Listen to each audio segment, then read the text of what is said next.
been like a second home to me.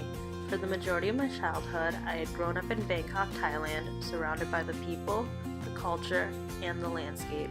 I have also visited Thailand many times after moving to America to visit family and travel. However, unlike before, this study abroad trip was different. I saw a different side of Thailand and had a vastly different experience. Before, my visit to Thailand had always been very family-oriented and in a way sheltered. Everyone on my mom's side of the family resides in Bangkok, Thailand, so that was all I know of Thailand and its culture. Of course, we've traveled around and gone to places like Pattaya, Koh Chang, and Khao Yai, but it had always been with the goal of vacationing. We would go to touristy places, eat at nice restaurants, stay in nice hotels, and have activities like jet skiing. It would never be to learn or experience the culture or the people. So for a while, my perspective on Thailand had always been very singular. However, rural Thailand allowed me to expand my perceptions and appreciation for my home country. People in rural Thailand live a lot more minimalistically. They accept their means and do not seem to live life in a hurry.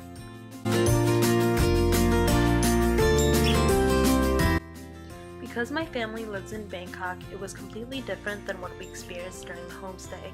The contrast between Bangkok and rural Thailand, or even outside of Bangkok, is pretty stark. In Bangkok, everything was pretty similar to America.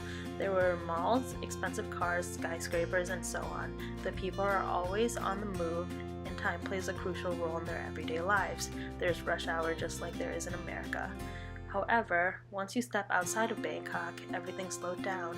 Time is not a large component in rural Thailand. During the homestay, I did not see a clock in our house, and our host mom did not have a watch on her. It was a nice change of pace and was extremely relaxing. The people there did not seem rushed or anxious about moving on to the next task. Seemingly, they intuitively knew what they had to do in that day and got it done, regardless of the time.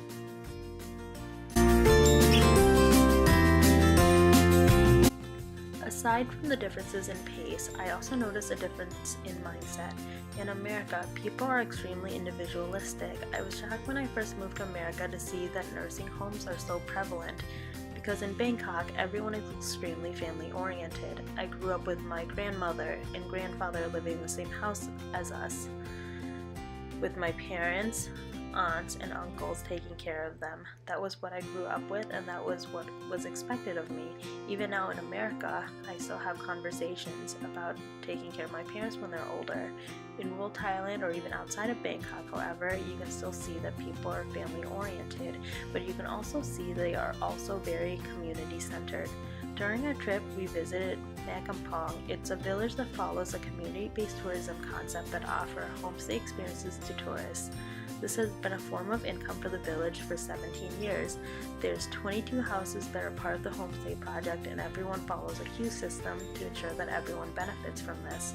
Also, because of this project, they are able to allocate funds to support the village and the villagers.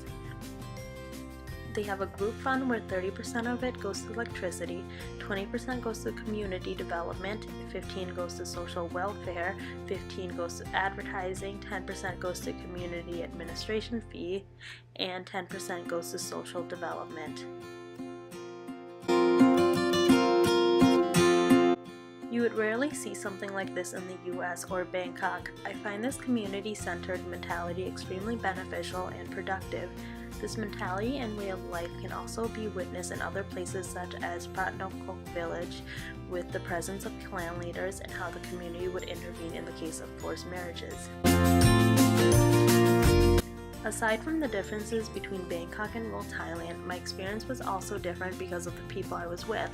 I loved learning about the community's culture and the issues Thailand's facing, but what made the trip for me was the people. Before, whenever I would go to Thailand, it would always be with my family members and close friends that I brought with me. This time, however, I was experiencing Thailand with people I've never met before, people who all come from extremely diverse backgrounds, who bring so much perspective and personality to the trip. It was so much fun learning about everyone and seeing how supportive everyone was of each other's as we encountered situations that were out of our comfort zone. I think one of my favorite memories was that of the monk school where I was walking around the village with George and Tua. I learned so much about the history of their people and even their own personal history. Aside from this one specific instance, there were plenty of times where a group of us would just meet up in someone's hotel room and talk until 2 a.m. about our interests, worries, fears, memories, and future.